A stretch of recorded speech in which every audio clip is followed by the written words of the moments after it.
Buenas noches, profesor.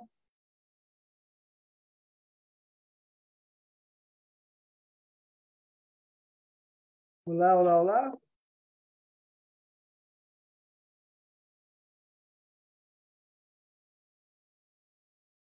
Que no escucha. Bruno, buenas Buenas noches. noches, ¿cómo andan? ¿Todo bien? Bien, bien, gracias, bien. Me alegro con la remera de Uruguay para provocar, ¿no? A ver si, a ver si tiene lo mío propio. Está bien. Hay que ser perdonador. Buenas noches. Está bien, buenas Hola, noches. ¿cómo están todos? ¿Todo bien, profesor? Bien, gracias. Bienvenido. Excelente. Creo que ya estamos, profesor, para no tomarle más tiempo. Falta, creo que Silvia, puede ser que ya entre, pero puede empezar cuando quiera. Yo quería avisar Ok. antes que capaz que en algún momento me tengo que retirar a buscar a Samuel que viene de viaje al liceo y lo voy a buscar, vuelvo y me conecto a la clase otra vez. Perfecto. Pero cuando me avisen, todavía no. Está. Ok. Aviso por si me ven que estoy con la pantalla solamente, con el video, con el video desactivado. Bien. Excelente. Entonces arrancamos con la oración y pido a Arsenio que nos conduzca en esta oración, por favor. Amén. Padre celestial, Dios todopoderoso, gracias te doy, Señor, por este momento, Señor, de poder nuevamente, Señor, estar en esta clase que es también muy importante, Señor, y que tú puedas bendecir, Señor, al profesor, como siempre, su ministerio, su enseñanza, Señor, que ha desempeñado, Señor, para tu obra, y que nosotros también, Señor, en esta noche podamos aprender, Señor, de la enseñanza que tú tienes, Señor, para enseñar en esta noche a través de tu palabra, Señor, a través de la enseñanza que tenemos, Señor, en esta clase. Gracias, Padre Santo, porque tú eres bueno, tú eres, Señor, el que nos da, Señor, este momento así para poder aprender y dar la sabiduría e inteligencia, así de poder, Señor, aplicar en nuestra vida y enseñar a otra persona, Señor, lo que estamos aprendiendo, Padre Celestial. Gracias, Señor, por estas clases, Señor, para que podamos tener, Señor, toda la duda, Señor, que puedan ser respondido a nosotros, Señor, en esta noche a través de estas cartas, Señor. Oro a ti agradecido en el nombre de tu Hijo amado Jesús. Amén. Amén. Gracias a Dios. Sean bienvenidos todos. ¿Cómo están? ¿Todos tranquilos también? Yo he visto algunas imágenes de las clases y no sé si todos hacen todas las cuatro. Me acuerdo de ver Arsenio, sí, he visto, creo que en todas, ¿correcto? ¿No? Arsenio sí, pero los otros hacen algunas y dos, ok.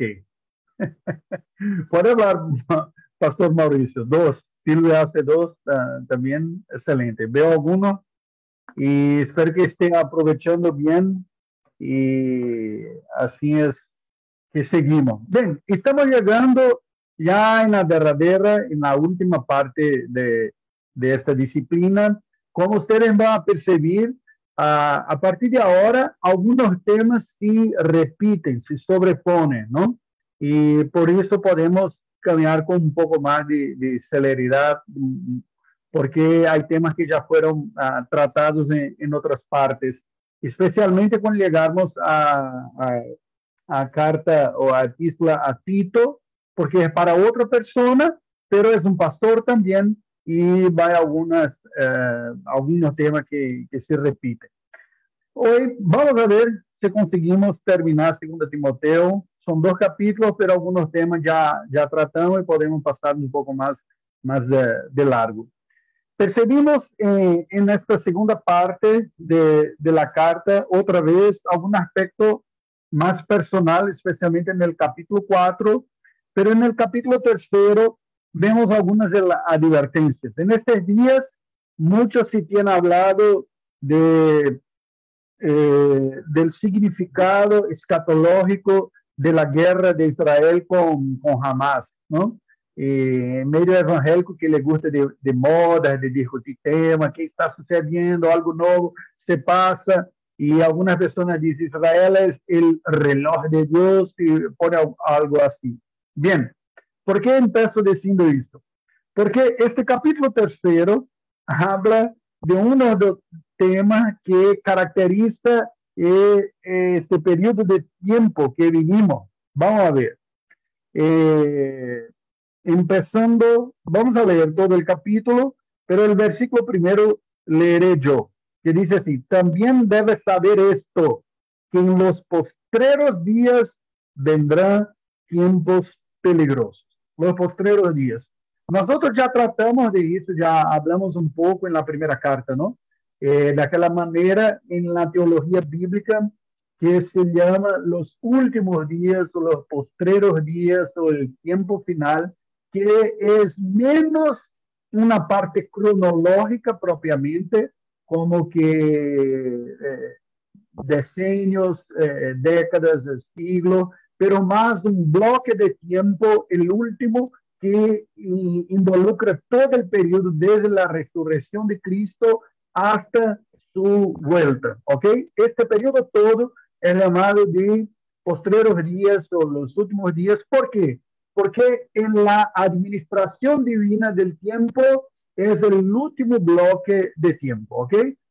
Que va a ocurrir una única realidad. No hay cambio administrativo, no hay cambio de alianzas, no hay cambio de señales de la historia, de mediadores, no hay cambio de revelación, porque en el inicio de este periodo ya recibimos toda la revelación bíblica y seguimos todo.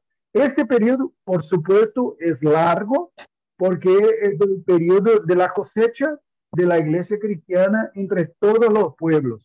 Entonces, hasta que el último oiga, el último de los elegidos, oiga el evangelio y venga a convertirse, sigue en este tiempo.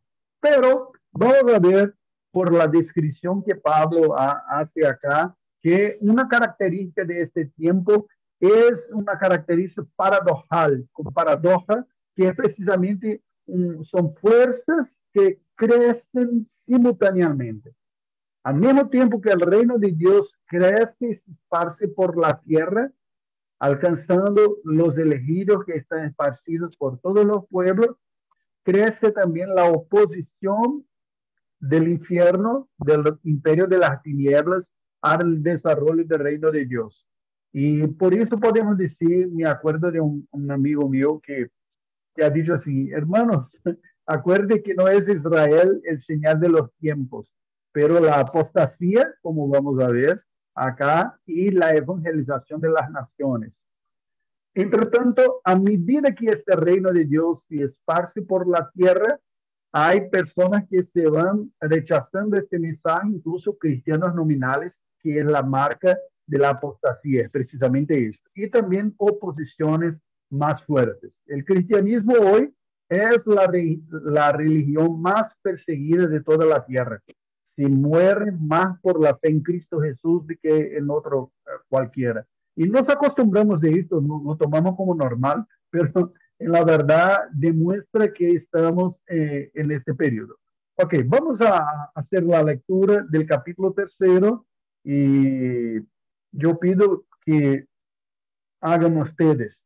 Son 16 versículos que nos faltan y cada uno puede leer 4. Yo ya leí el primero y sigue. Arsenio, ¿puede leer por favor de 2 hasta 5 y después de 6 a 11 y así vamos, de 4 en 4? Sí, porque habrá hombres amadores de sí mismos, avaros, vanagloriosos, soberbios, blasfemos, desobedientes a los padres, ingratos, impíos, sin afecto natural, implacables, calumniadores, intemperantes, crueles, aborrecedores de lo bueno, traidores, impetuosos, infatuados, amadores de los deleites más que de Dios, que tendrán apariencia de piedad, pero negarán la eficacia de ella. A esto evita. Ok, sigue. Bruno.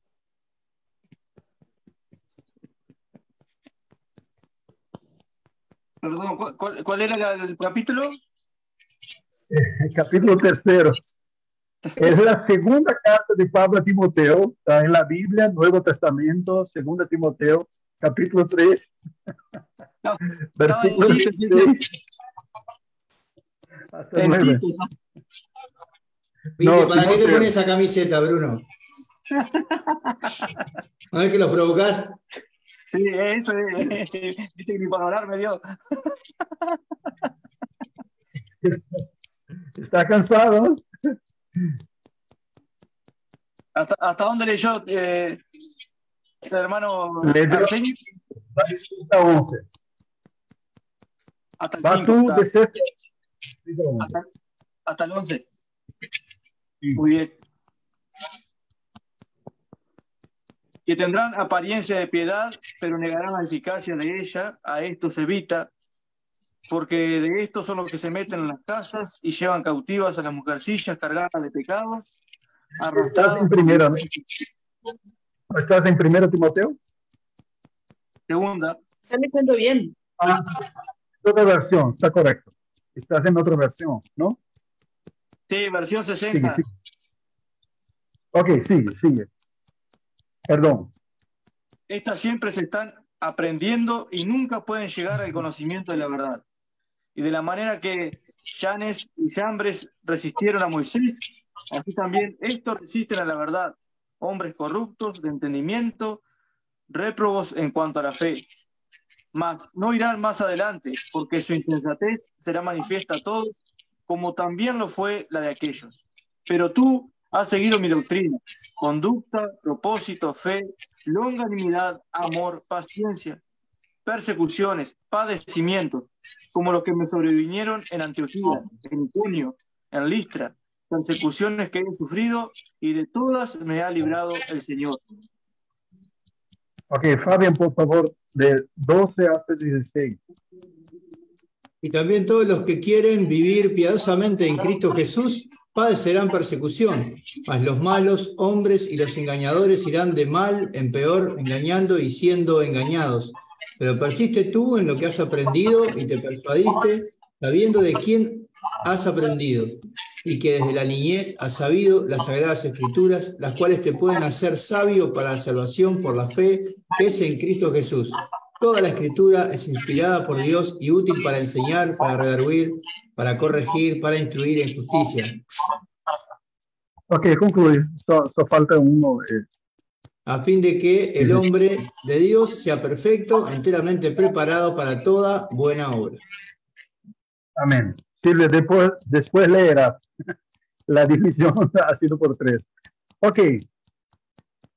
Hermanos, este capítulo, como he dicho anteriormente, se va a tratar de una de las marcas de la señal de la parucía, de la vuelta de Cristo, que marca también este periodo que aguardamos la vuelta de nuestro Señor Jesucristo. Acá es importante que comprendamos que simultáneamente, al mismo tiempo que el Evangelio está siendo esparcido por el mundo y personas de distintos pueblos, de naciones, de lenguas, han sido llamados por el poder del Evangelio para la fe cristiana, para añadirse a la iglesia, también ocurrirá un movimiento reverso de abandono de la fe, del abandono en medio de aquellos que nominalmente están identificados con la fe y el pacto y la alianza. Esto no es una novedad, ¿no es verdad? Si vemos desde el huerto de Edén, ya el anuncio del protoevangelio, el Señor ha dicho que habría una tensión entre dos linajes, el linaje de la serpiente y el linaje de la mujer, un remanente fiel y un grupo opositor. Pero cuando miramos la historia del pueblo de la alianza, percibimos que se experimenta un movimiento constante de apostasía. Hacía desde el principio.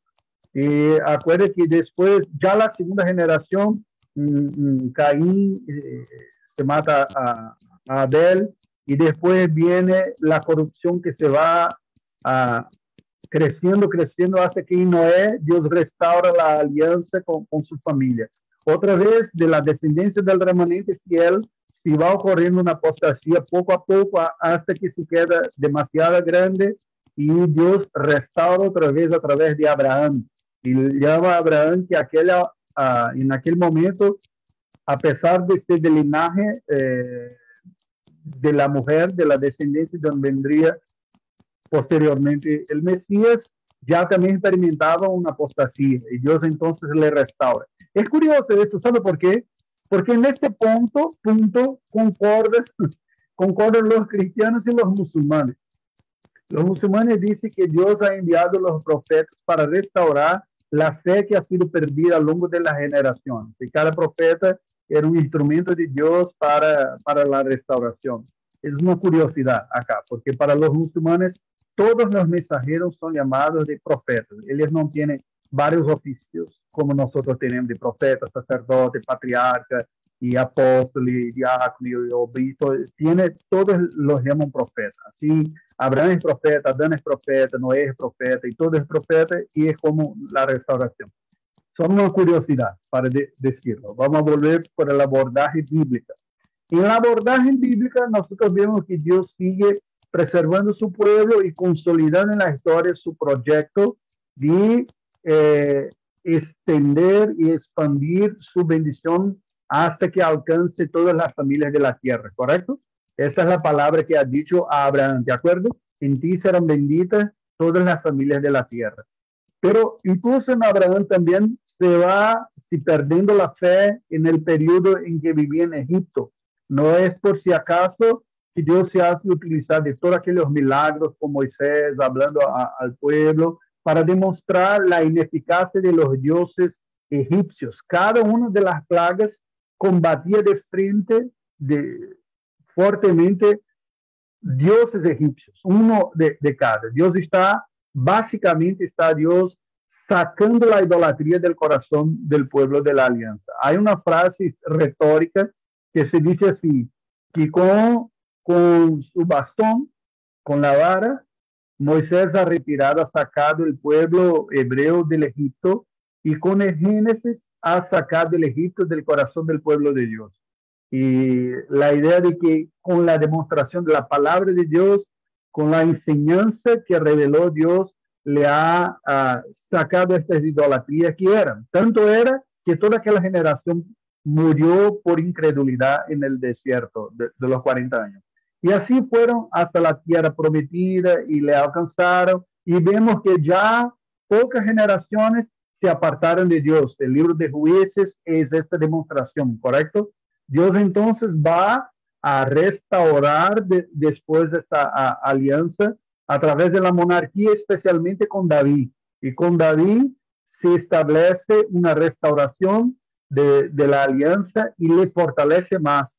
Y se dice palabra de que no se apartaría del trono de David un descendiente que a través de quien verá el gobierno de Dios para todos.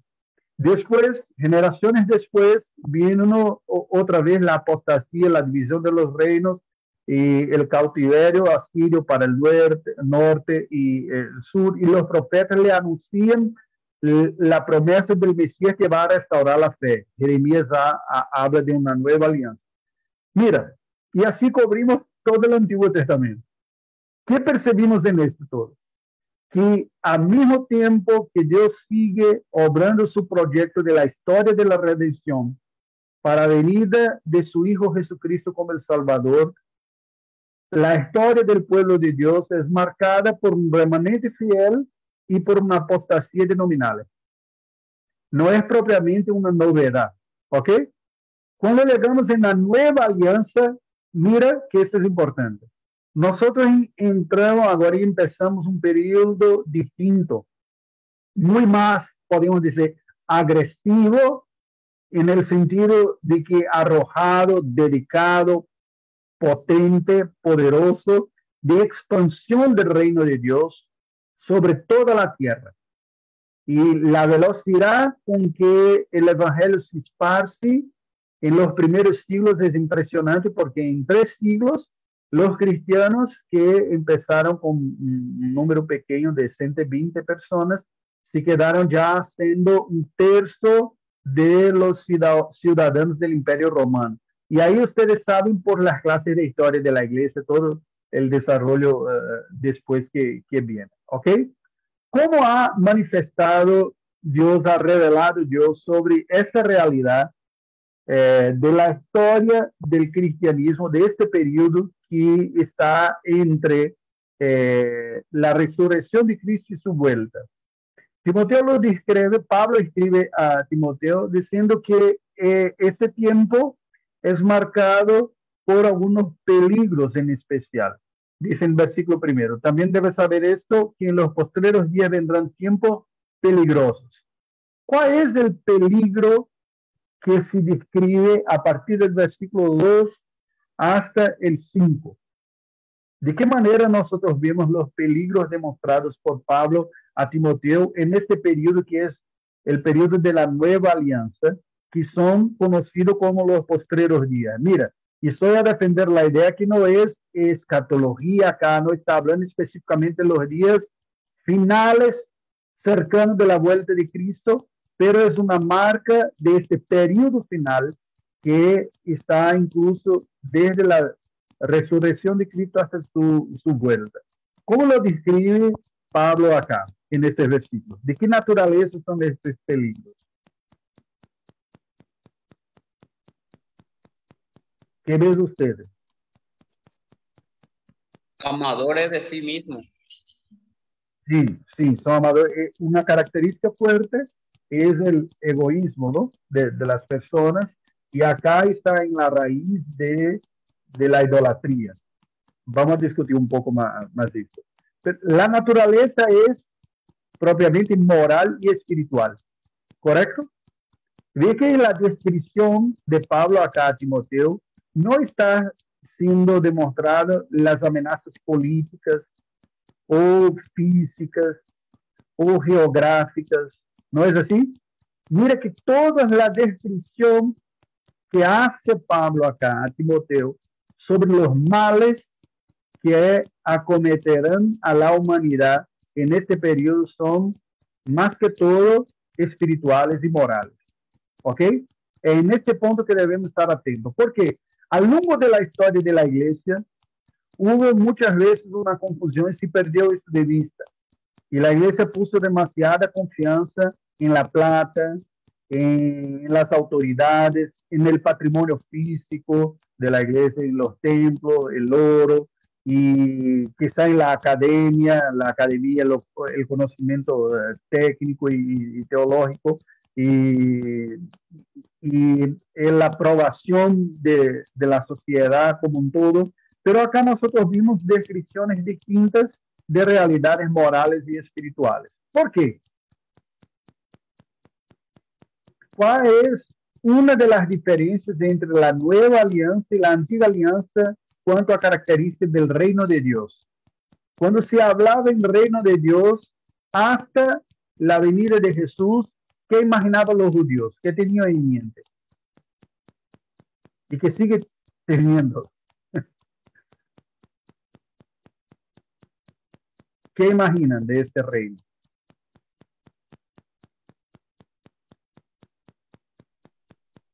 Sería de los judíos esperar el Mesías. ¿O sí, no? Sí. ¿Y cuál era la expectativa mesiánica de los judíos?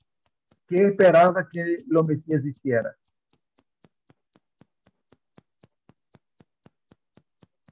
Que fuera como un caudillo, como un libertador político, que los libertara de la opresión de Roma, digamos, en este caso. Exacto. Les hago una pregunta entonces. ¿Esta expectativa era de todo equivocada o tenía un sentido para que lo esperase así?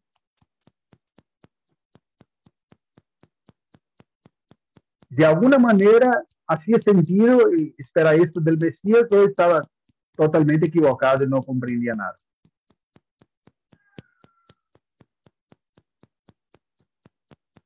vamos a pensar que hasta la resurrección de Cristo, según Hebreos, que el testamento empieza a vigorar, a actuar después de la muerte del testador, ¿correcto? Por tanto, el Nuevo Testamento y la nueva alianza solo empieza a valer después de la muerte de Jesús. Hasta la muerte de Jesús, el reino de Dios se manifestaba como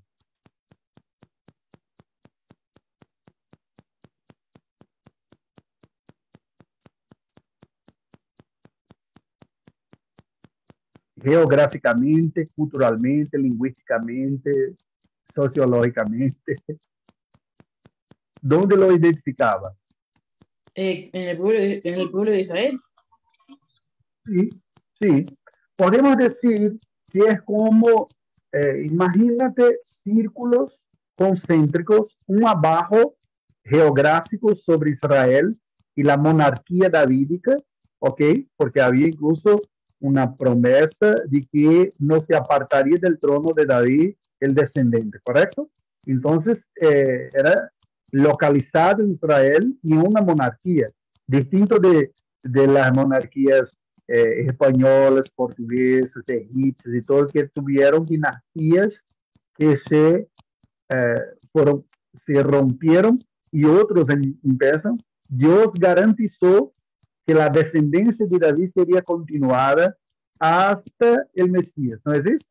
No es por si acaso que el Nuevo Testamento empieza demostrando a Jesús como el descendiente de Abraham, pasando por David generación por generación.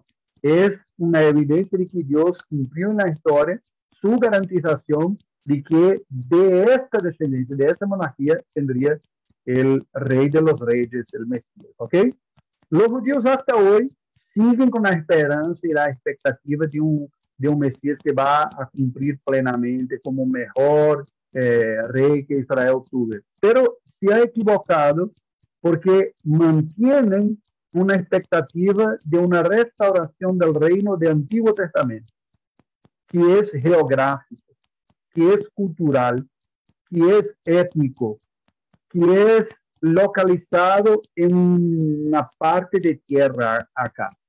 Cuando Jesús vino, Él ha dicho que Él está llamando, está haciendo el último llamamiento a las ovejas perdidas de la casa de Israel, pero Él también ha venido para los otros. ¿De acuerdo de eso? Él también ha venido. Y estoy en primer lugar a las ovejas perdidas porque es la última llamada para ellos. Pero a partir de ahora se va a todo. No hay más esta distinción. ¿Por qué? Porque el reino de Dios se consuma con el Mesías Jesucristo que viene y ahora abre las puertas y se va a alcanzar a todos los pueblos.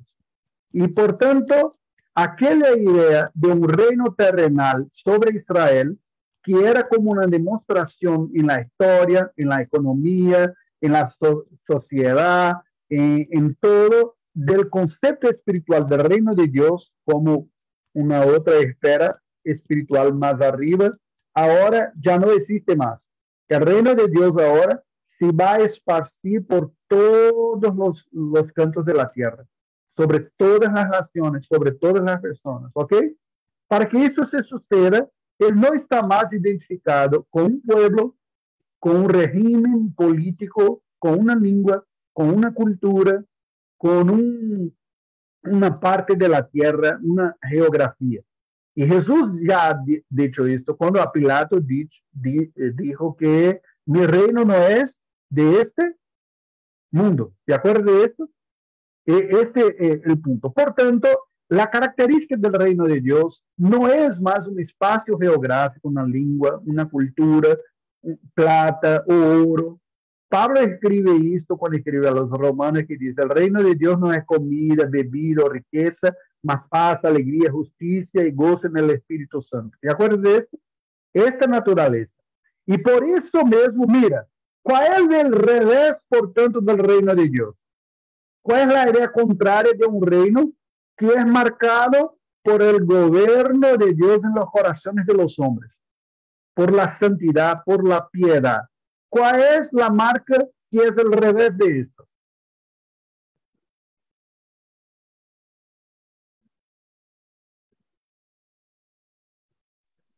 como dice Pablo acá a Timoteo, la apostasía. Exacto. ¿Comprende? Porque mira, en el Antiguo Testamento se decía, Dios gobierna a partir de la Torá, de la ley, de los profetas, pero a partir de Jerusalén, del templo, del sacrificio, de los profetas, de la adoración levítica, con todo, ¿correcto? Cuando Jesús vino y cumple y dice, yo soy el Cordero de Dios que saca el pecado del mundo y que ahora se va a esparcir por todo, no hay más esta identificación geográfica, cultural y lingüística y que sea. Y por eso no es por si acaso que el cristianismo es muy más, en los términos bíblicos, muy más operacional y práctico que el judaísmo. Para el culto judío era necesario muchas cosas, desde el templo hasta los objetos y toda una tribu especial con la dedicación. Y para el culto cristiano, basta 2 personas y una Biblia. ¿No es así? No se necesita de lugar, no se necesita de nada más. Basta 2 personas para que sea más que uno, porque si no hace un culto particular. Y la Biblia para la predicación. Y por eso que los cristianos adoraban en las casas, en las calles, en los sepulcros y donde quiera que fuera que pudiera reunir para predicar. Porque la naturaleza del reino ahora es esencialmente espiritual, ¿ok? El gobierno de Dios se manifiesta a partir de la resurrección de Cristo como un gobierno espiritual en el corazón del hombre. ¿Está claro esto? No importa si sea romano, judío, griego, americano, africano, no importa. Dios saca un etíope de África que va a oír Felipe explicando el texto de Isaías y lo cree y en aquel mismo momento es bautizado y vuelve a Etiopía con la fe cristiana. Y dice la tradición que posiblemente sea así que ha surgido la iglesia cristiana etíope, que es una de las más antiguas del mundo. Es posible que sea con este hombre. Y así fue el movimiento. Por tanto, ¿qué vemos acá? Pablo está a describir que este reino de Dios, esta iglesia que está se esparciendo, es marcada por la conversión de las personas. Pero al mismo tiempo, mire, esto es importante, que la iglesia sigue su obra de predicación, de misiones, de conversión de personas. Ella sigue acompañada también por oposiciones espirituales a este avance del reino de Dios. Es simultáneo. En la historia de la iglesia nosotros vamos a ver esto todo el tiempo. El reino de Dios sigue se esparciendo y encontrando resistencia. Y por eso he hecho esta panorámica que la verdad no es de la iglesia cristiana. Esta tensión viene desde el huerto de Edén. ¿Ok? Dios garantiza un remanente fiel. Hay momentos que parece que se perdió todo y nos quedamos con la crisis de Elías y decimos, ay, no hay nadie fiel, está todo perdido, no hay esperanza. Y Dios nos llama la atención y dice, no es así. Yo he reservado para mí 7,000 que no se doblaron las rodillas delante de Baal. Y en algunos momentos de la historia es peor y otros es mejor, pero el hecho es que a pesar de esta variación, el reino de Dios sigue en expansión y el reino de Dios sigue también testimoniando la oposición espiritual a él por parte de las personas. Y aquí, por tanto, Pablo describe estas oposiciones como siendo espirituales y hace una relación de varios pecados acá, ¿no? Así habrá hombres amadores de sí mismos, egoístas, que es la base de la idolatría. Mira, podemos resumir toda la realidad espiritual de la humanidad en 2 grupos. Aquellos que se someten a Dios en su palabra, en el Evangelio, Él es el Señor, y aquellos que se sientan en trono de su propio corazón. Porque todas las religiones humanas nada más son do que sistemas que están para satisfacer las expectativas y los deseos de los fieles. Los ídolos, como describe Pablo, los otros dioses no son dioses de hecho, porque no existen. Son mentiras, son engaños. Y por tanto, cuando alguien adora un falso Dios, en la verdad está adorando a demonios, porque él es el padre de la mentira, están engañados, están como que siguiendo dioses que no existen y en la verdad sigue a mentiras diabólicas, que es el contrario. ¿Cuál es la base de esto? Es el amor propio. Yo desarrollo mi propia manera de elevarme espiritualmente y se desarrolla en distintas religiones. Y Pablo, por tanto, no por si acaso, empieza esta relación con la característica que es la más base de toda la perversión espiritual, que es el egoísmo. Yo primero, no Dios primero. Yo primero. Cuando yo estoy primero, desarrollo sistemas en que yo venga primero. Y dice acá, son amadores de sí mismos, avaros, amantes de la plata, porque es un falso Dios, también es un ídolo, vanagloriosos, soberbios, blasfemos, desobedientes a los padres, ingratos, impíos, sin afecto natural, implacables, y por ahí va varias características que nada más son que perversiones morales y espirituales. ¿Qué necesitamos ver? A medida que el Evangelio alcanza personas y los convierte, esta realidad se cambia en el corazón de los hombres. Pablo, escribiendo a los Corintios, dice que de entre ellos, muchos fueron otrora, y hace una descripción de varios pecados, ¿no? Pero por el poder del Evangelio han sido liberados de esta práctica. Y así sigue la iglesia. La iglesia sigue predicando el Evangelio, siendo testimonios del Evangelio, testigos del Evangelio y testimoniando del poder de transformación que el Evangelio obra en el corazón de la vida de las personas. Pero al mismo tiempo, experimentando también oposiciones a esta predicación. ¿No es exactamente esto que vemos en el libro de Hechos de los Apóstoles? Cuando lees el libro de Hechos de los Apóstoles, vemos iglesias surgiendo en varias partes del mundo del Imperio Romano y simultáneamente la oposición, la crítica y la persecución a esta iglesia. ¿No es así? En general, Pablo empezaba a partir de una sinagoga. Un grupo más chico de la sinagoga creía que Jesús era el Mesías y este grupo era prácticamente echado fuera de la sinagoga como herejes.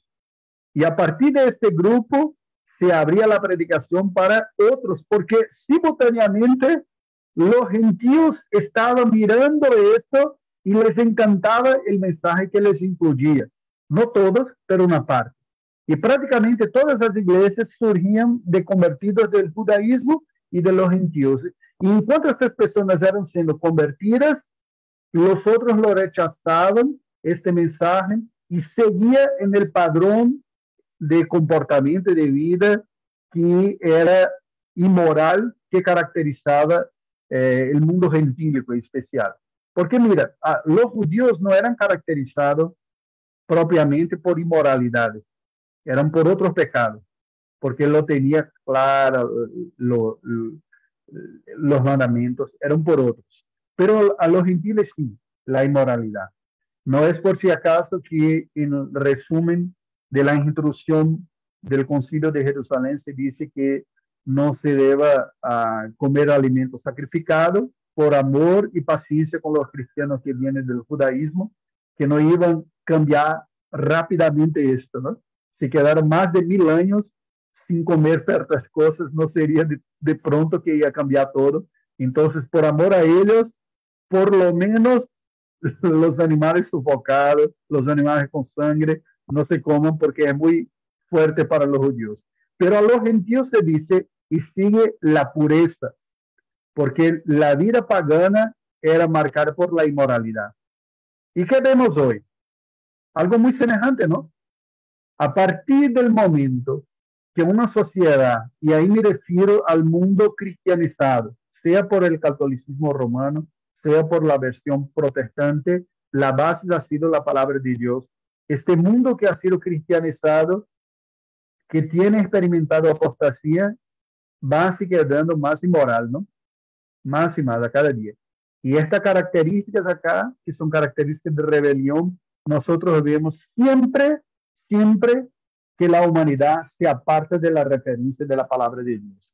No es un privilegio exclusivo de nuestra generación, pero es un privilegio, si podemos decir que es privilegio, ¿no? Es una característica mala de aquellos que se apartan de la verdad de Dios. ¿Está claro esto?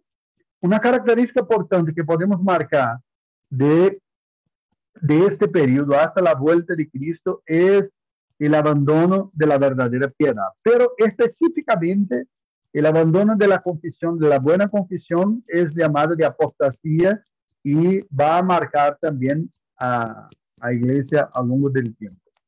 En los versículos de 1 a 5 vemos estas descripciones. De 6 a 8, nosotros vemos ahora Pablo ilustrando, haciendo una ilustración de situaciones específicas, porque dice: estos son los que se meten en las casas, llevan cautivas a las mujercillas cargadas de pecados, arrastradas por diversas concupiscencias, están siempre aprendiendo y nunca pueden llegar al conocimiento de la verdad, de manera que Janes y Jambres resistieron a Moisés, así también estos resisten a la verdad, no irán más adelante, y hasta el versículo 8 que vemos. ¿Qué está acá? Pablo entonces hace algunas descripciones de algo que ocurría en sus días, pero no era privilegio de sus días. Algunas personas tienen un conocimiento más nominal del cristianismo y lo tienen de una manera como que superficiosa. Participan de rituales y lo que como los paganos que tenían experiencias religiosas como rituales, y mira, cuidado, porque bajo esta hay personas que se aprovechan. La inmoralidad bajo una camada delgadita que se parece con cristianismo. Y aquí se dice, se meten en las casas y llevan cautivas a estas mujeres cargadas de pecados, arrastradas de diversas concupiscencias. Por supuesto, acá hay una advertencia de que nosotros que estamos involucrados en el ministerio cristiano, debemos tomar muy cuidado con el impacto del testimonio que damos a la sociedad y los riesgos que hay en las relaciones como un todo. Ya he comentado en otras ocasiones acá, cuando comentaba en la primera carta, porque hay situaciones semejantes que he descrito por Pablo ya de la importancia de la sobriedad, ¿no?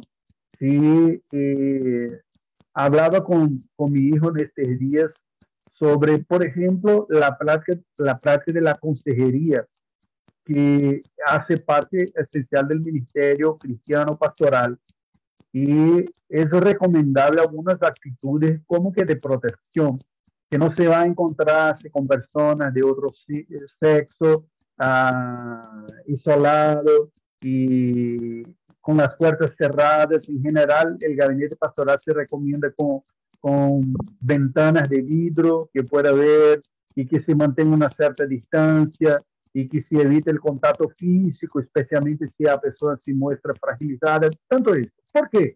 Porque aunque seamos cristianos, aún somos pecadores y las tentaciones siguen.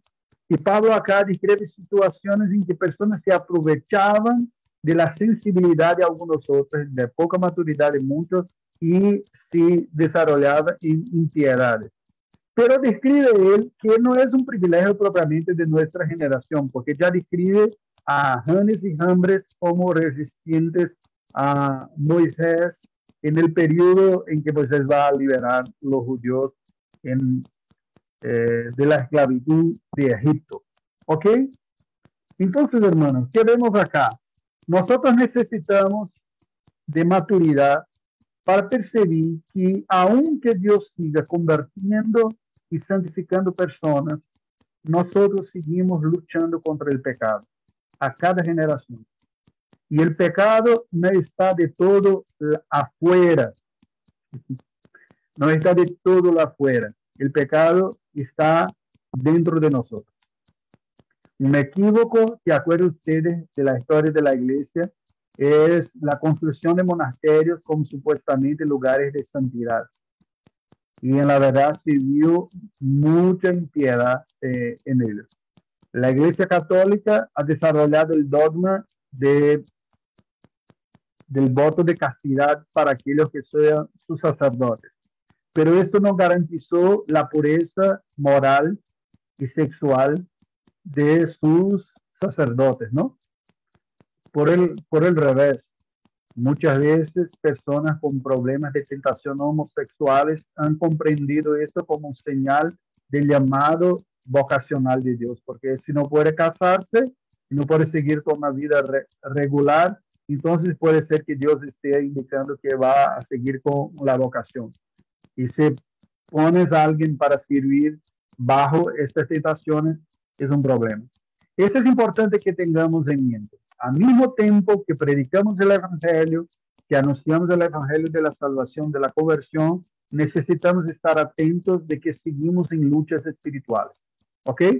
Y no es solamente afuera, es cercano también. Y esto es importante, maturidad. A las mujeres, y acuerda que en la primera carta Pablo recomienda a Timoteo que trate a las mujeres más viejas como sus mamás, a las de misma edad como sus hermanas. ¿Por qué? Porque sigue siendo tentaciones, ¿no? Entonces es necesario que tenga una mirada respetuosa para la vida de la iglesia. Ok, seguimos. A partir del versículo 10 hasta 17, hay recomendaciones que va cómo lidiar con estos problemas, con los pecados, con las resistencias, con las tentaciones, cómo va a ser. Esta expresión, pero tú, va a marcar estas cartas de Pablo a Timoteo. Tanto es que es el título del comentario bíblico que hizo John Stott, aquel predicador inglés, y escribió, y lo recomiendo, no sé cómo está en español, en portugués es tú por ahí, que es pero tú. Así han traducido. Y por supuesto debe haber en español, y es muy apropiado, es enfocado en la carta, en la segunda carta específicamente de Pablo a Timoteo. ¿Y qué dice Pablo acá? Pero tú has seguido mi doctrina, conducta, propósito, fe, longanimidad, amor, paciencia, persecuciones, padecimientos, como los que me sobrevivieron en Antioquía y Iconio, en Listra, persecuciones que he sufrido, de todas me ha librado el Señor. ¿Cuál es el contraste que hace Pablo acá? Mira, si nosotros vimos que las amenazas espirituales que caracterizan al hombre es enfocado en el egoísmo y sus deseos en primer lugar, ¿cómo debemos nosotros, o cómo debe Timoteo, y cómo debemos nosotros servir a Dios? Manteniendo el padrón y la referencia que Dios nos ha dado de la verdad bíblica, de la sana doctrina, ¿correcto? Hablamos de ortodoxia, esto, pero también de una práctica piadosa, que podemos llamar de ortopraxia. O sea, precisamos creer en las limpias y buenas verdades doctrinales que nos ha revelado la palabra de Dios, pero precisamos también ir en búsqueda de la verdadera piedad en la práctica. Y Pablo dice, tenemos todas estas tentaciones y amenazas a lo largo de la historia de la iglesia. Siempre fue así y sigue siendo. Cuando somos nuevos en la fe, nos encanta la iglesia, ¿no es así? Y muchas veces le vemos la iglesia como casi que un cielito, ¿no? Un pequeño campamento celestial. ¿No es así? Especialmente a aquellos que tuvieron la experiencia de una conversión, cuando eran antes ignorantes de las verdades, que lo conocen, se quedan encantados con la santidad de Dios, con su voluntad, con el cambio que lo experimenta. Pero nosotros seguimos con tentaciones. ¿Y cómo las enfrentamos? Y Pablo dice, sigue la verdad y sigue buenos ejemplos de piedad y de verdadera piedad. Y Pablo, es curioso porque Pablo no describe a Timoteo acá que habrá de ser la vida cristiana como que tranquila. Porque él demuestra esto a partir de las dificultades. Dice, tú sigue todo esto porque el libro de las te acuerdes de las persecuciones, padecimientos, cómo sobrevivieron, y le describe a Timoteo situaciones que están descritas en el libro de Hechos de los Apóstoles de distintas dificultades. Los expertos del texto bíblico ven en este inicio, ya en el inicio de la carrera misionera de Pablo, muchas persecuciones. Y la región de Listra, por ejemplo, era una región marcada de muchos problemas, incluso problemas físicos como dolencias, afuera de los problemas de peligros, de robos y todo más. Y Pablo está diciendo a Timoteo aquí como que el siguiente: nosotros estamos en batalla. Estamos en batalla.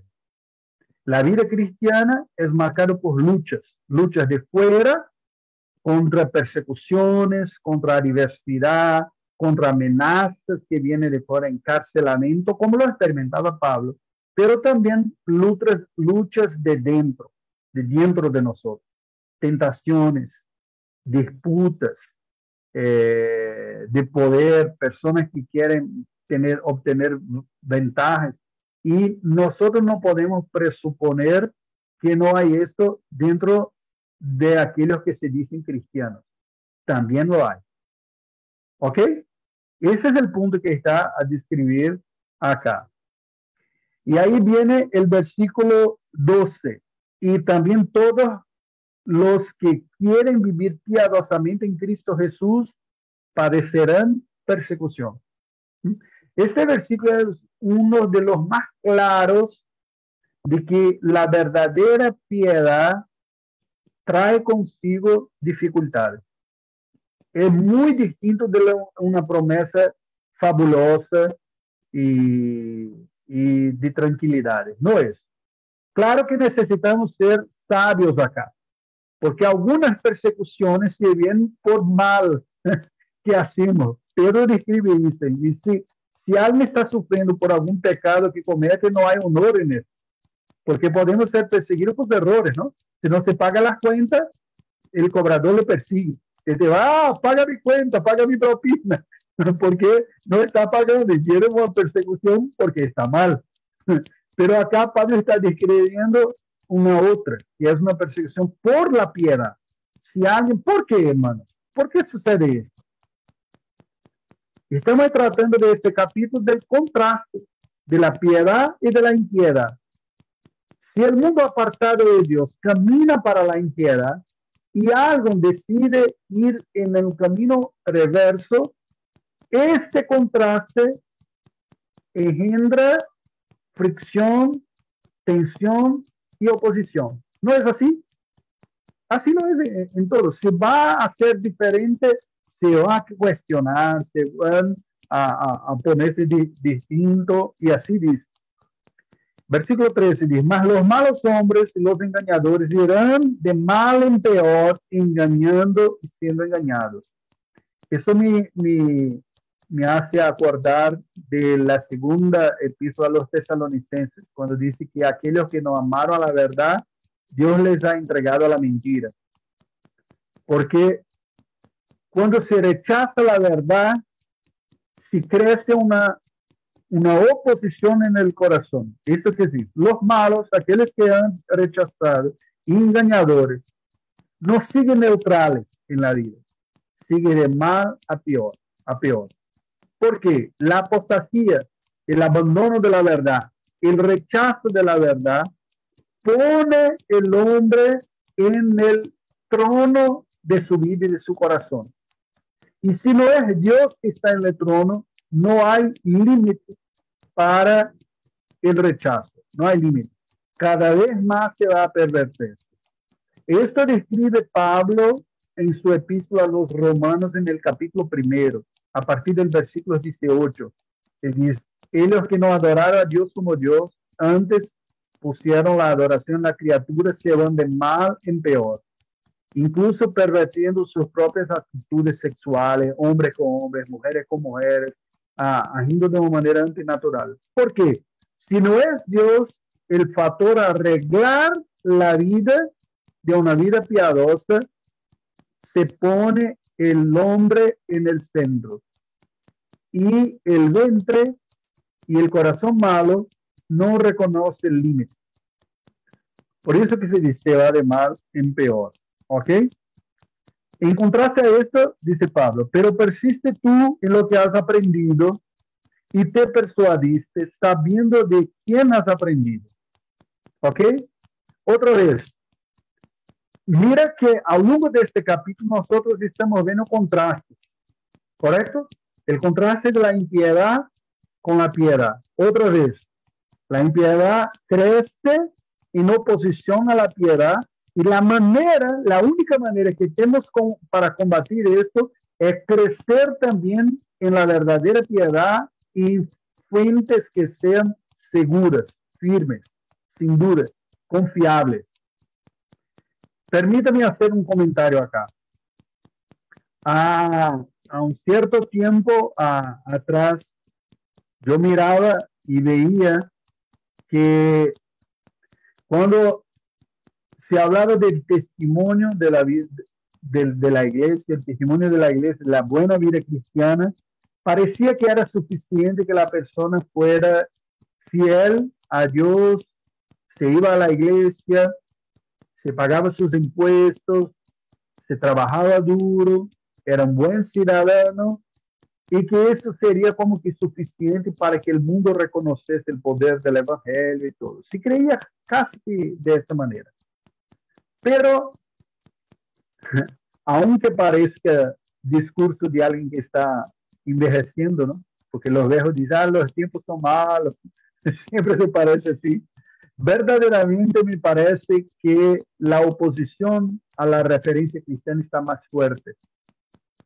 Y no conseguiremos nosotros combatir la apostasía, la mentira y el engaño con un abordaje superficial de la vida cristiana. No es más suficiente.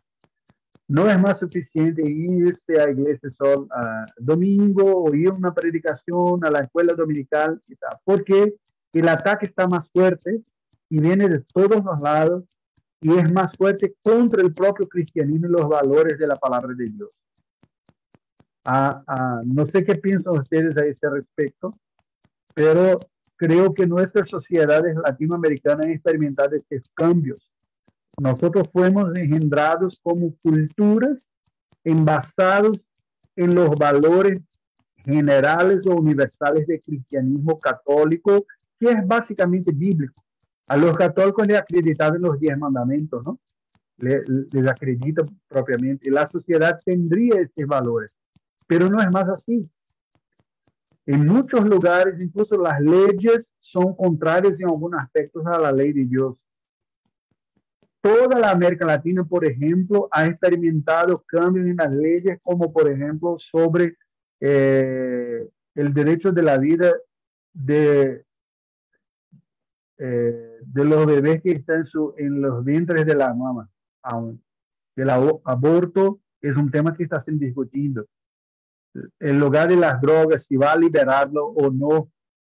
El divorcio o mismo los tipos de matrimonio. Estoy dando algunos ejemplos acá de una sociedad que se fue apartando. ¿Y cómo lo enfrentamos esto? No se puede hacer concesión a aquello que Dios ha dicho como verdad. La manera que ha dicho Pablo acá a Timoteo es, en este mundo que se está perdiendo, en personas que están yendo de mal en peor, que están engañando y siendo engañados, se combate con la perseverancia en la verdad. Dice Pablo, pero persiste tú en lo que has aprendido y te persuadiste sabiendo de quién has aprendido. Mira acá algo importante. Al cristianismo verdadero y bíblico no resta ninguna solución sino la predicación fiel y la enseñanza verdadera de la palabra de Dios. No se mantendrá una iglesia sana sin sana doctrina. No se mantendrá. No se mantiene fiel en cristianismo personas solamente por tradición, porque mi familia vino de la iglesia, mi abuelo era fundador de la iglesia y mi papá era un presbítero, un diácono, porque la lucha es fuerte. Pablo claramente demuestra a Timoteo que se combate la mentira, el engaño y la apostasía con fe consciente, una fe que fuéramos persuadidos de ella, o sea, que fuéramos convencidos de que es verdadero. ¿Ok? Eso significa, hay una palabra griega llamada heléntica, que es el discurso persuasivo con el propósito de convencer a los otros. Esto es parte esencial del ministerio de cristianismo de la iglesia fiel. Nosotros necesitamos detallar el enseñamiento, la enseñanza bíblica para una persuasión, para que las personas sean convencidas de que ha dicho Dios y así desee y busque esto para su vida también. Pero nosotros tenemos acá un contenido necesario, fiel, que es la sana doctrina, la revelación de la palabra de Dios, y una fuente humana propia también. Una fuente humana propia, porque él dice, sabiendo de quién has aprendido. Ustedes, por supuesto, han conocido muchas personas que están confusas porque han oído distintos mensajes y mensajeros en su vida, ¿no? Y que muchas veces se acercan de la iglesia y no saben, no consiguen hacer la diferencia en lo que oye. Todo lo que se dice en nombre de Dios le encanta. Y dice, a mí me encanta. Aquí habla muy bonito, otro habla muy bonito de Dios también, todo lo habla bonito y no percibe que muchas veces hay contradicciones en lo que es dicho. Y contradicciones graves. Pablo dice, es necesario que esté seguro en aquel que ha sido persuadido y sabiendo de quién. Uno de los puntos que depone contra los herejes, como hemos visto en la exposición de la primera carta, es su conducta moral, ¿no? Personas que se aprovechan de la buena voluntad de los otros, de la buena fe, y se utilizan de esto. Pablo dice, esté atento, tú sabes, tú no estás en un lugar de mentira, tú no estás siguiendo una religión de aprovechadores, tú sabes de quién aprendiste y por eso describe la situación. Y acá es muy curioso porque mira cómo Pablo termina este capítulo, qué bonito y qué sencillo. Él dice que desde la niñez has sabido las sagradas escrituras, las cuales te pueden hacer sabio para la salvación por la fe que es en Cristo Jesús. Por aquí por encuentro. ¿Qué ven ustedes en esto? Me gustaría de oír. ¿Qué ven ustedes en esto? Hay un aspecto personal que ya empieza esta carta hablando, ¿no? ¿Te acuerdas? La misma fe que hubo en tu mamá y en tu abuela. Pero ¿qué podemos deducir o concluir de esa afirmación?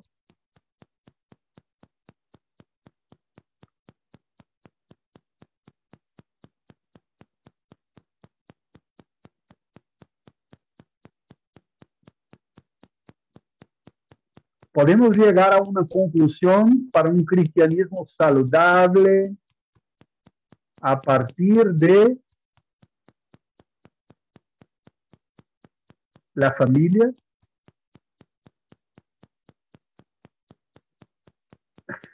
No sé si estoy claro en mis preguntas acá, si estoy asustando a ustedes. Pero vos apuntás a bueno, lo que decía recién, la familia y al basar toda esa crianza, ese contacto desde niño en las escrituras. Sí. ¿Es algo de eso lo que va o no entendí? Sí, el punto es, a partir de esta exhortación que Pablo ha hecho a Timoteo acá y el argumento que se utiliza de que Timoteo básicamente no necesita seguir ninguna novedad. No se trata de novedad. Por el revés, es casi que dice, saca lo que hay de más viejo en tu historia. Lo que hay de más viejo, que ya viene por generaciones. No necesita de soluciones inmediatas, que necesita volver a lo que ya sabes y que ya vienen aprendiendo por generaciones. Eso es muy interesante, porque el punto que me gustaría destacar aquí es el siguiente, mira que es importante. Como reformados, nosotros tenemos la familia en la parte estructural de nuestra espiritualidad. Muchas veces, los evangélicos le valorizan la familia como parte de un propósito de Dios.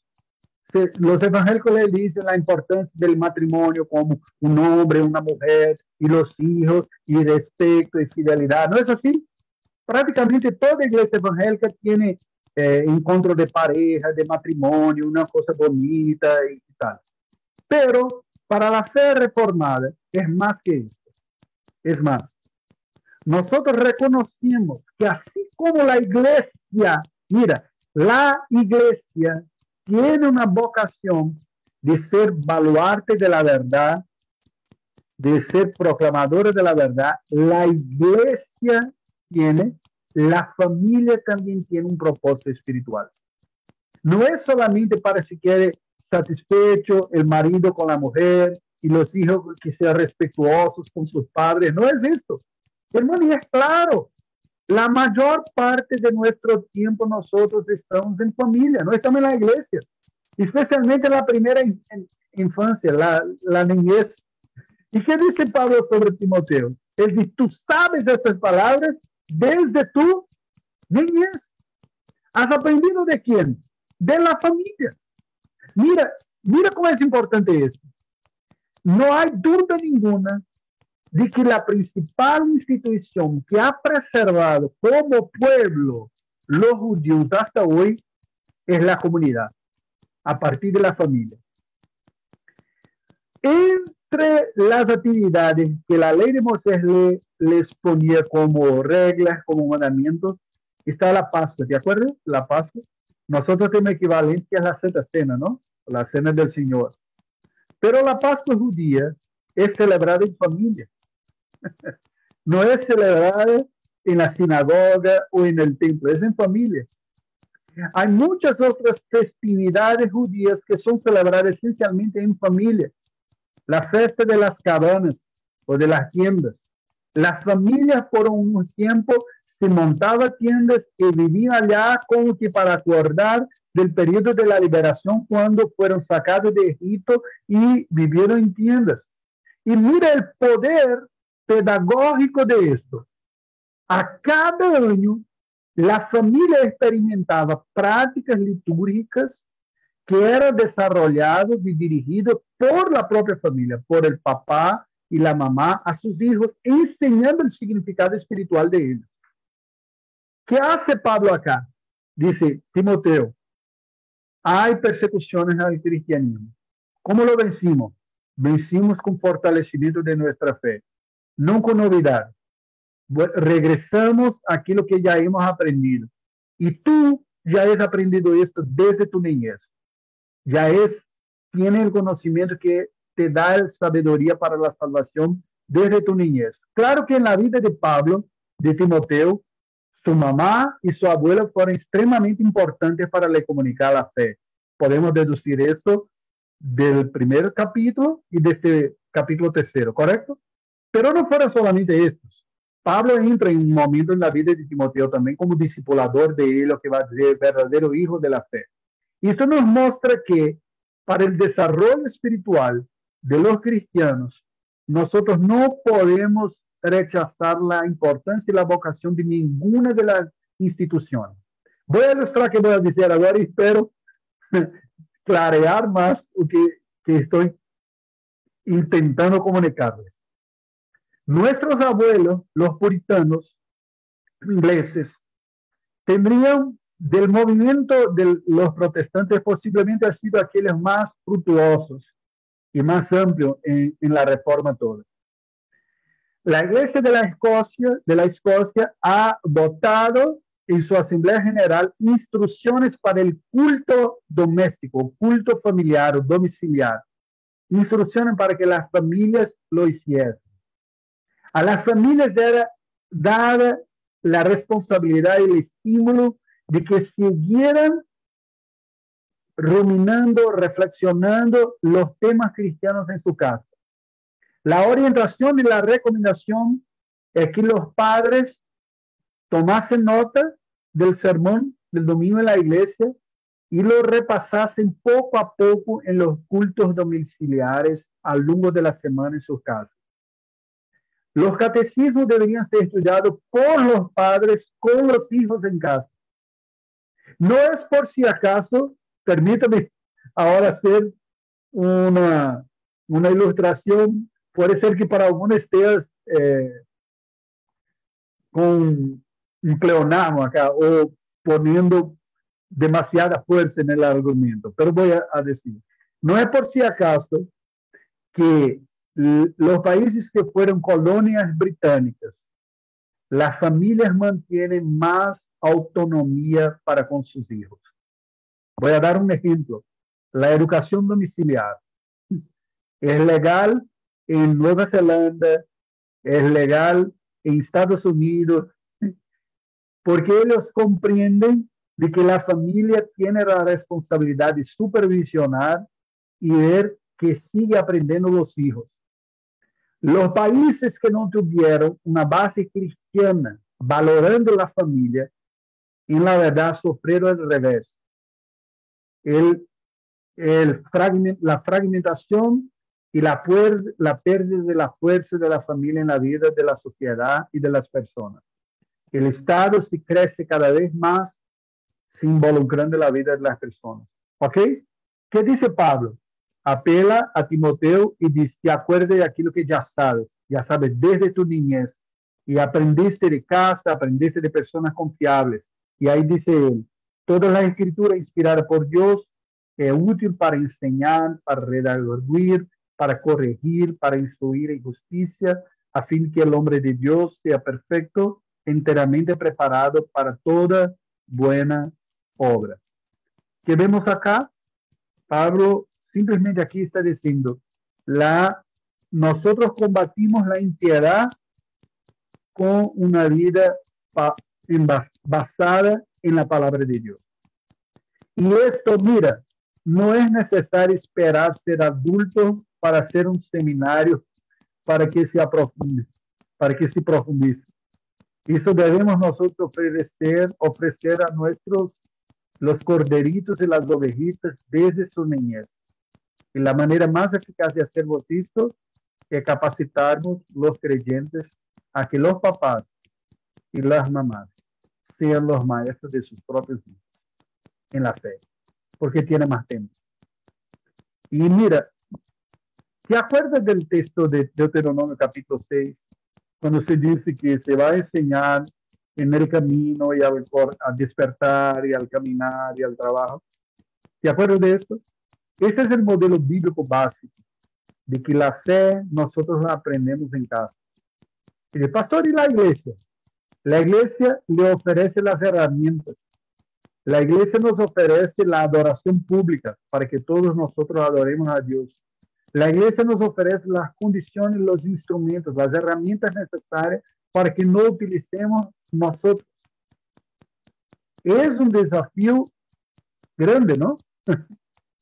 Pero de otra manera, nosotros perderemos esta batalla.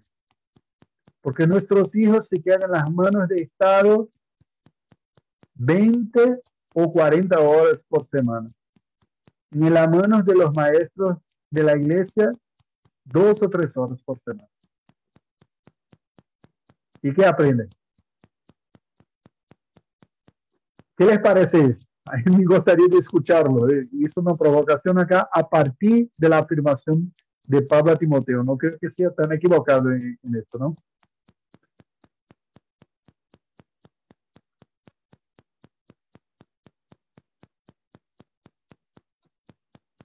¿Alguien gustaría de comentar algo sobre esto?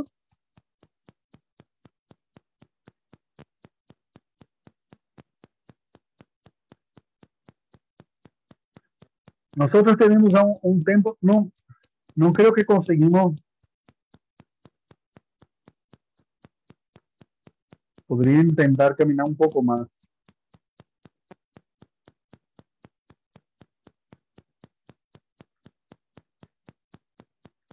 Ok. ¿Qué vemos por tanto acá en este capítulo? Vemos Pablo exhortando, haciendo una invitación a Timoteo a que siga combatiendo la impiedad con la piedad bíblica. La palabra de Dios, vamos a ver ahí, en el versículo 16, dice que toda la escritura es inspirada por Dios. Acá, no sé si ustedes ya oyeron la expresión toda escritura. Nosotros conocemos solo escritura, pero toda escritura significa toda la palabra de Dios. Una iglesia sana, con una doctrina sana, reconoce que toda la escritura es palabra de Dios. Es distinta de la neortodoxia, que hace una distinción entre Biblia y palabra de Dios y dice que la Biblia tiene la palabra de Dios porque es palabra de hombre y hay errores. Nosotros reconocemos, como ha dicho en este versículo acá, que toda la escritura es inspirada por Dios. Es curioso que aunque la palabra inspirada nosotros utilizamos en el día a día, incluso fuera de los medios religiosos, ¿no? Si hablamos de una poesía bonita, de un cantante bonito, ya estaba inspirado, mira qué letra inspirada, ¿no es así? Decimos, porque este concepto de esta manera la verdad es pagano, que en los cultos paganos se tenía la idea de que espíritus se poseían los oráculos y así bajo el poder, la influencia de ese espíritu, ellos se comunicaban lo que necesitaban. Pero la palabra griega que se dice, en la verdad tiene una idea de sentido revés. Cuando hablamos de la respiración humana, nosotros hablamos de dos movimientos, ¿no? De la respiración. Del movimiento interno para adentro, que es la inspiración. Inspiración, y el movimiento para afuera, que es expiración. La expiración. Curioso, embora sea traducido como toda la palabra de Dios es inspirada, la idea es de la expiración. El texto griego tiene como prefixo a idea de fuera. Podemos decir que como si Pablo estuviera diciendo que toda la palabra de Dios ha sido entregada con el hálito de Dios, salió de Dios para nosotros, vino de la parte de Dios. La inspiración en términos de respiración es la recepción, es para adentro. Pero cuando miramos la palabra de Dios, el movimiento fue al revés, salió de Dios, del Espíritu de Dios que lo inspiró. Y acá es un concepto importante, porque inspiración, bíblicamente hablando, teológicamente hablando, es una acción muy específica. Es el hecho del Espíritu Santo de conducir los autores bíblicos en el proceso de la autoría de los libros bíblicos. ¿Ok? De manera tal que aquel que escribieron ellos es absolutamente digno de confianza como palabra de Dios sin error. ¿Ok? Por tanto, la inspiración no se trata de todo lo que dijeron los autores bíblicos, ni tampoco lo que dicen las personas cuando hablan sobre Dios, aunque estén correctos. Decimos, nosotros cuando decimos así, comunicamos una idea pagana. Cuando dice, el pastor estaba inspirado hoy, ahí le pregunta, ¿puede escribir el 67º libro de la Biblia? Otro después de Apocalipsis, porque si estaba inspirado, estaba hablando como autor bíblico. ¿Comprendes? No es así. Inspiración es específico. Es la acción del Espíritu Santo obrando en los autores bíblicos en el proceso en que ellos escribían los libros de la Biblia. Porque incluso los autores bíblicos se equivocaron en otros momentos, no cuando estaban escribiendo la Biblia. ¿Te acuerdas que Pablo reprende a Pedro? Esto aprendemos de Gálatas capítulo 2, lá, cuando vio las personas que vieron de la Judea y se puso con un comportamiento distinto y Pablo le reprende y dice, tienes dos actitudes, por tanto se ha equivocado, pero no se ha equivocado cuando estaba escribiendo la Biblia, ¿ok? ¿Está claro este concepto? Este es muy importante porque muchos se equivocan en él y se habla de inspiración. Inspiración fue solamente para los autores de la Biblia y solamente para cuando estaban ellos escribiendo la Biblia. Y escribieron, se utilizaron de sus facultades mentales, pesquisaron, oíram, compreenderam, expressaram com suas próprias palavras, a ponto de reconhecermos nós outros suas individualidades. Mira que dicen los últimos versículos de la segunda carta de Pedro. Segunda de Pedro, capítulo 3, versículos 16 y 17, dice así. 15 y 16, perdón. Y tened entendido que la paciencia de nuestro Señor es para salvación, como también nuestro amado hermano Pablo, según la sabiduría que le ha sido dada, os ha escrito, casi en todas sus epístolas, hablando en ellas de estas cosas, entre las cuales hay algunas difíciles de entender, las cuales los indoctos inconstantes tuercen, como también las otras escrituras, para su propia perdición. Este versículo, 2 Pedro 3, 15 y 16, es muy importante para que comprendamos esta doctrina de la inspiración, porque de ahí deducimos que la inspiración involucró no solamente los libros del Antiguo Testamento, pero los del Nuevo también, porque como dice, toda la escritura es toda ella, todos los libros, ¿ok? Pero esto no significó que los autores perdieron sus facultades y sus características. Pedro dice que Pablo escribe cosas que son difíciles de comprender. Claramente los escritos de Pablo son más difíciles, a temas que son más complejos, ¿ok? Eso significa que así era. Él mismo tiene palabras que son propias de él. Pero la doctrina de la inspiración nos enseña que este proceso ha sido de tal manera supervisionado por el Espíritu Santo, de manera que el producto de esta escrita ha sido totalmente confiable como palabra de Dios, en todo. Y nos acordemos que ha dicho nuestro Señor Jesucristo que pasará el cielo y la tierra, pero mis palabras no han de pasar. Ni siquiera una i o una til, ¿no? ¿Cómo se dice? ¿Til? ¿Bien? Un tilde y una coma. Y un tilde y una coma. Hasta eso, o sea, en los detalles. Y no es por si acaso que se dice eso. Cuando leemos el Nuevo Testamento, el griego del Nuevo Testamento, la tilde y la i son prácticamente imperceptibles. En el griego del Nuevo Testamento no cambia el sentido la tilde. Solamente se pone la tónica, donde va a poner más fuerza la pronunciación. No va a cambiar el sentido. Y la i a veces tan sencilla su importancia a una palabra que a veces se calla solamente como un riesgo bajo de otra letra. Y otras palabras, Jesús está garantizando que todo en la Escritura es importante como palabra de Dios. Es esto que Pablo está diciendo. Esto nos muestra, y concluyo con esto, que a la iglesia cristiana no hay alternativa. O nosotros conocemos y nos dedicamos a conocer y enseñar clara y fuertemente la palabra de Dios, o no tenemos herramientas y armas para combatir el mundo. ¿Ok? La tradición no tiene fuerza para sostener la iglesia. Los vínculos sociales, históricos, sostienen las sectas. Las sectas, las personas están maniatadas por el miedo del rechazo social y de la condenación.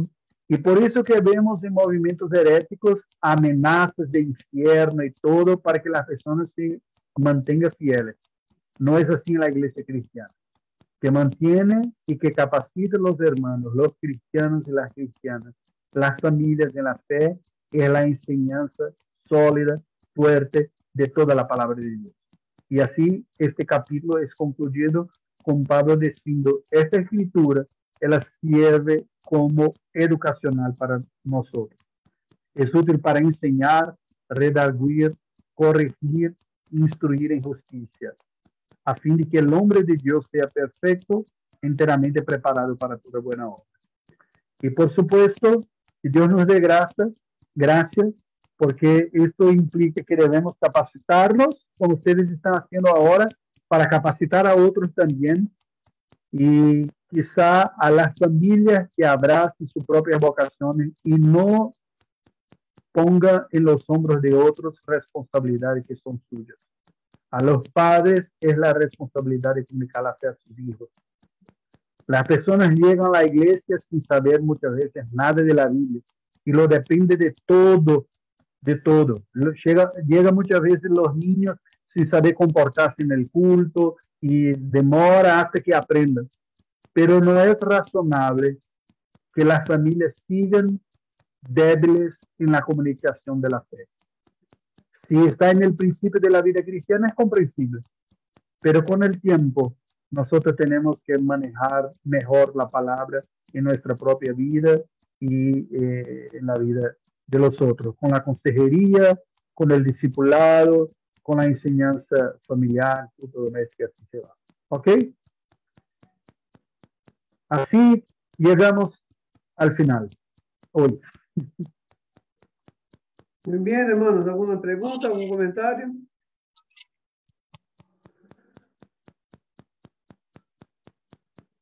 No, ya ha sido demasiado. Bien, vamos a orar entonces para despedirnos. Muchas gracias, profesor, por su tiempo y por las enseñanzas. Voy a pedir al Fabián si puede guiarnos una oración, por favor. Oramos. Dios Padre, Señor Todopoderoso, Creador de todas las cosas, reconocemos, Señor, tu grandeza, agradecemos tu piedad y misericordia para con nosotros, para con nuestras familias, Señor, por poder estar en el camino de la fe, en el camino de Cristo, Señor. No permitas que por nuestro pecado, nuestros errores, obremos de manera errónea en nuestras vidas, en nuestros días, y con los demás, Señor, ayúdanos a ser buen testimonio de Cristo en nuestro entorno cercano, pero también en nuestros lugares de trabajo, en nuestros lugares de estudio, en los lugares donde normalmente interactuamos día a día, Señor. Padre, ayúdanos también a fortalecer nuestros hogares, Señor, con tu palabra, Señor. Los que tenemos hijos desde temprana edad, Señor, poder inculcarles el hábito y el amor por la palabra de Dios, y también ponerlo en práctica nosotros también, Señor, porque también debemos ser de ejemplo para ellos, Señor, y poder crear en nuestras vidas esa preciosa costumbre, esa preciosa cercanía con tu palabra día a día, Señor, porque es lo que necesitamos, Señor. No hay otra cosa que nos pueda dar el mundo, Señor, que nos sea útil, como lo es tu palabra, como hemos aprendido, Señor, en esta noche. Padre, agradecemos este tiempo, agradecemos los profesores, las 2 clases que han tenido los hermanos el día de hoy, esta clase, la anterior, y te pedimos que nos ayudes en el descanso de la noche y en nuestro día de mañana, para glorificar tu nombre en todo. En el nombre de Jesús oramos agradecidos. Amén. Amén. Gracias a Dios. Buenas noches. Muchas gracias, hermanos. Nos vemos. Buen descanso a todos. Bendiciones. Buenas noches. Bendiciones. Chao, chao.